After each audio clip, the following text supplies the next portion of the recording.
भूत अपने शिकार को हिप्नोटाइज करता है और उन्हें विश्वास दिलाता है कि वो दोस्त है, लेकिन वे दोस्त नहीं है। लोग ऐसे मामले दर्ज करवाने में शर्म महसूस करते हैं क्योंकि वो नहीं चाहते कि दूसरे लोग उन पर हंसे क्योंकि घटना में भूत है। ये हमारी कमजोर दुनिया की सच्चाई है। ऐसी बातें होती रहती हैं, लेकिन कोई भी इस घटना को छुपा नहीं सका क्योंकि गवाह कई थे और इसका प्रचार इतनी तेजी से हुआ कि आज ये भयानक घटना हमारे सामने है। हेलो दोस्तों, मेरा नाम अमन है। मैं आप सभी का मेरे YouTube चैनल कहानी रंगमंच में स्वागत करती हूँ। उम्मीद करती हूँ कि आप सभी अच्छे और स्वस्थ होंगे। इसी तरह की वीडियो देखने के लिए हमेशा मेरे साथ बने रहिए। तो चलिए शुरू करते हैं आज का भयानक किस्सा। दोस्तों, आज का जो किस्सा है ये बिहार का किस्सा है। बिहार में ना एक छोटा सा गांव है। ये जो किस्सा है वहाँ से पूनम ने मेरे साथ शेयर किया। उसने बताया कि ये किस्सा जो है उसके परदादा जी उसको दादाजी को सुनाते थे और उसके दादाजी अब ये पूनम को सुनाते थे, जो आज जो किस्सा मैं आपको बताने वाली हूँ। गांव में ना दो सहेलियाँ थी, बहुत ही इन दोनों की पक्की दोस्ती थी। इन दोनों की उम्र लगभग 15 साल के पास थी। एक का नाम था सुनीता, दूसरी का नाम था पायल।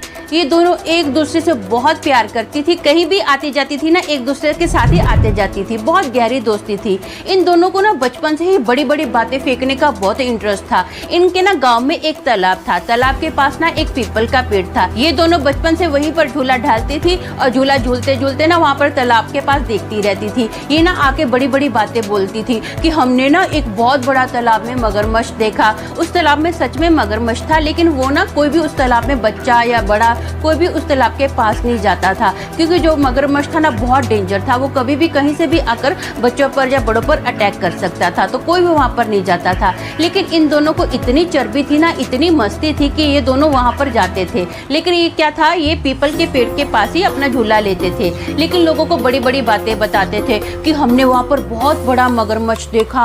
अब अभी ना मगरमच्छ हमारे पास आ रहा था तो हमने ना उसको पत्थर मार के भगा दिया। हम लोग तालाब के अंदर गए, हमारे पास ना मगरमच्छ आ गया, लेकिन उसने हमको कुछ नहीं किया। जैसे जैसे ये लोग बड़े होते गए ना, वैसे वैसे इनकी और बातें बड़ी होती गई। मतलब ये बड़ी बड़ी बातें फेंकते गए। अब ये बोलते हैं कि मगरमच्छ से हमारी दोस्ती हो गई है। हम लोग ना मगरमच्छ के ऊपर ऐसे से हाथ घुमाते हैं, वो हमको कुछ नहीं बोलता है, बस वो प्यार से ऐसे ऐसा मगरमच्छ करता रहता है। हम लोग ना मगरमच्छ की पीठ पर बैठते हैं और पूरे तालाब का चक्कर लेते हैं। उसकी पीठ पर बैठ के बहुत मजा आता है। तो सब बच्चे ना, अभी बच्चे भी बड़े हो गए हैं, जैसे इनकी उम्र बड़ी होगी वैसे उनकी भी उम्र बड़ी होगी। तो सब लोग ना बोलते हैं, अरे यार तुम लोग कितना फेंकते हो, कितनी बड़ी बड़ी बातें करते हो, हमें पता है तुम लोग झूठ बोलते हो। बोले नहीं, हम लोग झूठ नहीं बोलते। तो बोले अच्छा ऐसा है, तो अगर वो तुम्हारा दोस्त है तो तुम लोग ऐसा करो, तालाब में जाओ और मगरमच्छ से वहाँ पर इसके सर पर ऐसे से हाथ कर आओ। तो एक बोलते है, अरे सर पर हाथ लगाना है तो दूर की बात है, तुम लोग तालाब में जाकर तो दिखाओ। हाँ, अगर मगरमच्छ हुआ तो ठीक है, तुम लोग वहाँ पर अंदर तक भी नहीं जा सकते हो, हमें सब पता है कि तुम लोग बड़ी बड़ी बातें फेंकते हो। तो ये लोग बोलते नहीं नहीं, हम लोग नहीं फेंकते हैं, हम लोग नहीं जाएंगे, हम लोगों को प्रूफ करने की क्या जरूरत है तुम लोगों को। तो ये लोग बोलते हैं हाँ, हम लोग ना अभी तुम्हारी बातों में आने वाले नहीं हैं,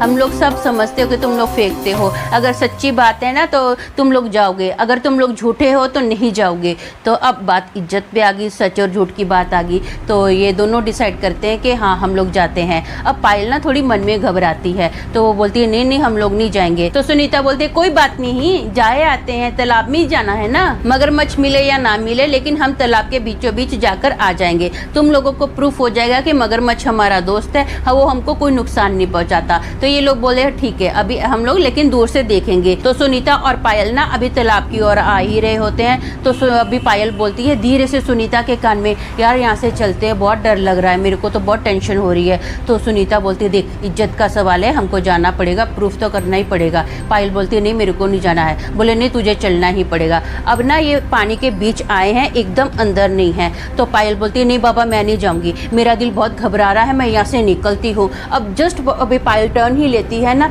3-4 कदम आगे ही जाती है तो एक बड़ा सा मगरमच्छ पानी से ऐसे निकलता है और सुनीता को अपना पूरा मुंह के अंदर ले लेता है। सब लड़कियां चिल्लम चिल्ली कर रही हैं। अब पायल चीखते हुए पानी से बाहर निकल गई है, फटाफट दूर से देख रही है, वो पूरा जो मगरमच्छ है ना ना सुनीता को अभी खा रहा है। सब लड़कियां चीख रही हैं, चिल्ला रही हैं, पत्थर मार रही है, मगरमच्छ के ऊपर कोई असर नहीं हो रहा। कुछ लड़कियां फटाफट गाँव में गई, भाग कर गई और गाँव वालों को बताया। गाँव वाले फटाफट लाठियाँ लेकर आए हैं। इतने में अभी मगरमच्छ ने तो अपना पूरा काम कर दिया है। अब थोड़े ही टाइम के बाद ना सब लोग इधर उधर देख ही रहे हैं, बहुत डरते हैं। मैंने आपको बताया कि पानी के अंदर कोई जाता नहीं है। तो थोड़े ही टाइम के बाद ना पानी के ऊपर ना सुनीता का जो आधा धड़ होता है ना, आधी बॉडी पानी के ऊपर आ जाती है। वो पानी के ऊपर तैर रही है।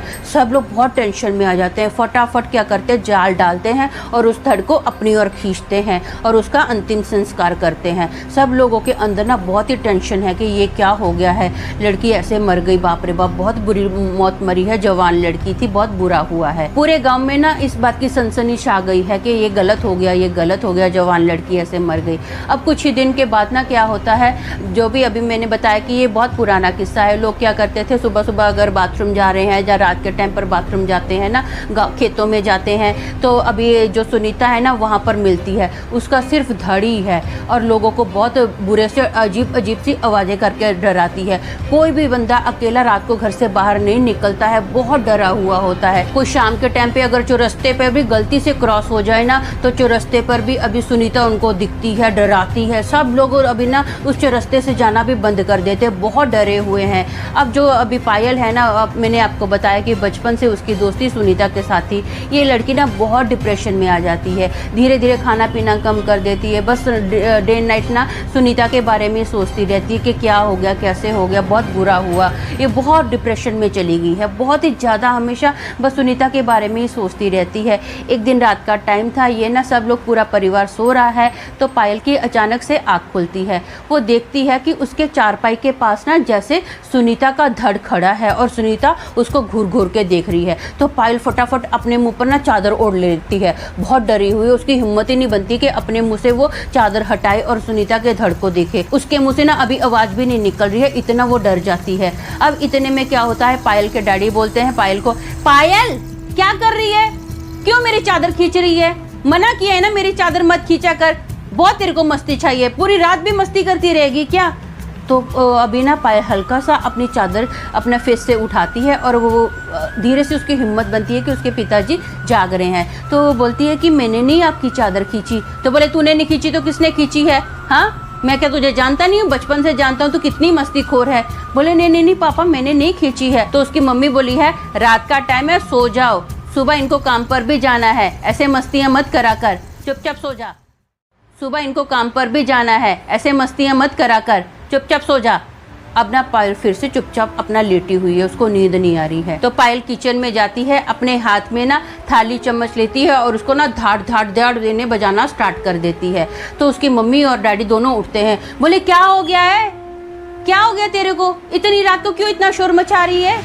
तो पायल ना बहुत ही अजीब सी आवाज़ में बात करती है, बोलती है मुझे भूख लगी है, खाना दो। तो उसकी मम्मी बोलती है अरे अभी तो हम लोगों ने खाना खाया है और जो खाना बचा था मैंने वो गाय को डाल दिया, अभी खाना नहीं है, मुझे भूख लगी है, मुझे खाना खाना है। तो अभी पायल के डैडी बोलते हैं ऐसा कर इसको खाना बना के दे दे। तो पायल की मम्मी बोलती है सुनिए जी मेरे को तो ना इसकी अभी शक्ल थोड़ी अजीब सी लग रही है, आपको नहीं थोड़ा भयानक लग रहा है इसका चेहरा। तो उसके डैडी बोलते कुछ नहीं है, इसको खाना बना के दे दे, ठीक हो जाएगी। अब ना खाना उसकी मम्मी बना रही है, पायल 20 रोटियां खा जाती है। पायल बोलती है आंटी क्या टेस्टी खाना बनाया आपने, मजा आ गया। तो उसकी माँ एकदम चौंक जाती है क्योंकि ये जो पूरी हरकतें हैं ना ये सुनीता की हरकतें हैं। सुनीता हर बार पायल की मम्मी को ऐसा ही बोलती थी। अब ना पायल की मम्मी को यकीन हो जाता है कि इसके अंदर ना सुनीता की आत्मा आई है पायल के अंदर। तो वो फटाफट बोलती है जल्दी जल्दी अपने ना पंडित जी को बुला के लाओ, मुझे पता है ये पूरी हरकतें सुनीता की हैं, अपनी बेटी 20 रोटी खा ही नहीं सकती है, जल्दी जल्दी बुला के लाओ। तो उसके पापा बोलते हैं हाँ हाँ मैं बुला के लाता हूँ। अब ना अभी पायल के डैडी फटाफट अभी पंडित को बुला के लाते हैं। तो पायल क्या करती है चुपचाप ना अभी अपनी चारपाई पर जाकर लेट जाती है और पंडित आता है, वो कुछ रिएक्शन नहीं करती है, बस ऐसे करके चुपचाप बैठ जाती है। तो पंडित बोलता है अरे क्या हुआ, बच्ची तो अच्छी खासी है, आप तो बोल रहे थे कोई दुष्ट आत्मा आ गई है, सुनीता की दुष्ट आत्मा आ गई है, कोई दुष्ट आत्मा नहीं आई, अगर आई होती तो मुझे तो पहले पता चल जाता, ये आपकी अच्छी खासी बेटी है, कुछ नहीं हुआ, खामखा आप लोग डर रहे हो। अब पंडित तो चला जाता है, ये सब पूरी रात अच्छे से सोते हैं। फिर से सुबह होती है, सुबह अभी पायल जैसे नॉर्मल अपना काम करती है वैसे ही काम कर रही है, चुपचाप रहती है, कोई बात नहीं किसी से करती है।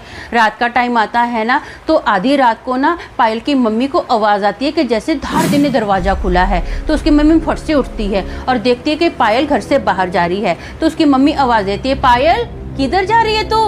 अरे इतनी रात को कहाँ जा रही है? पायल कोई रिएक्ट ही नहीं कर रही है। उसकी मम्मी फिर से बोलती है, पायल तेरे कानों में मेरी आवाज़ जा रही है कि नहीं जा रही है? वो कुछ नहीं बोलती है। इतने में ये उसकी मम्मी की आवाज़ सुनकर ना अभी पायल के डैडी भी उठ गए। अब ये दोनों बाहर जाते हैं और पायल को पकड़ते हैं। एक हाथ से उसकी मम्मी ने पकड़ा, एक हाथ से उसके डैडी ने पकड़ा है। पायल दोनों को ऐसे करके धाड़ देने दूर फेंक देती है। दोनों बहुत डर जाते हैं, बोलते पायल क्या कर रही है, किधर जा रही है?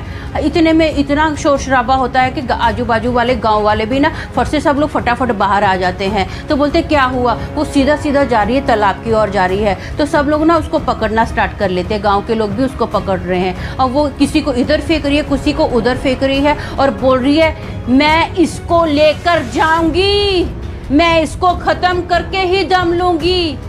इसने मुझे क्यों अकेला छोड़ा, क्यों छोड़ा? मैं इसको मार के ही दम लूंगी।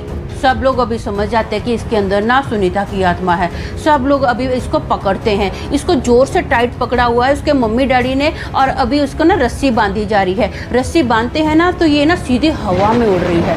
हवा में उड़ रही है तो फटाफट लोग क्या करते हैं, अब इसको ना पीपल के पेड़ के पास बांध देते हैं और बोलते हैं कि पंडित को बुलाओ। तो उसकी मम्मी बोलती है, अरे पंडित किसी काम का नहीं है, वो तो बोलता है मुझे पहले पता चल जाता है। उसको पता चलता तो इतनी बातें कहाँ होती है। ऐसा करते हैं, जो बाजू में ना गाँव है वहाँ पर बहुत एक अच्छा पंडित है, हम लोग उसको बुला कर लाते हैं। तो उसके डैडी बोलते हैं, इतनी रात को कहाँ से मैं पंडित को बुला के लाऊंगा? ऐसा करते हैं हम लोग ना यहाँ पर सुबह ही उनको पंडित जी को बुला के लाते हैं। अभी हम लोग पायल के पास ही इधर निगरानी देते हैं क्योंकि पायल तो पीपल के पेड़ के पास बांधी हुई है। तो बोले ठीक है। अब ये लोग ऐसे बातें ही कर रहे होते हैं ना, तो अचानक से वो मगरमच्छ, एक बहुत ही बड़ा, मैंने जो बताया था ना तालाब में मगरमच्छ है, वो मगरमच्छ पास आता है पायल के पास। पायल के पास आता है तो सब लोग बहुत डर जाते हैं। सब लोग क्या करते हैं, गाँव के लोग जो होते हैं ना उस मगरमच्छ के ऊपर पत्थर फेंक रहे हैं, उसको लाठियों से मार रहे हैं, कंटिन्यू उसको लाठियों से मार मार के भगाते हैं। अब अगला दिन आता है, सुबह ही पंडित जी को बुलाया जाता है। पंडित जी आते हैं तो वो देखते हैं कि इसके ना सर पर हाथ रखते हैं तो बहुत बड़ा सा धुआं निकलता है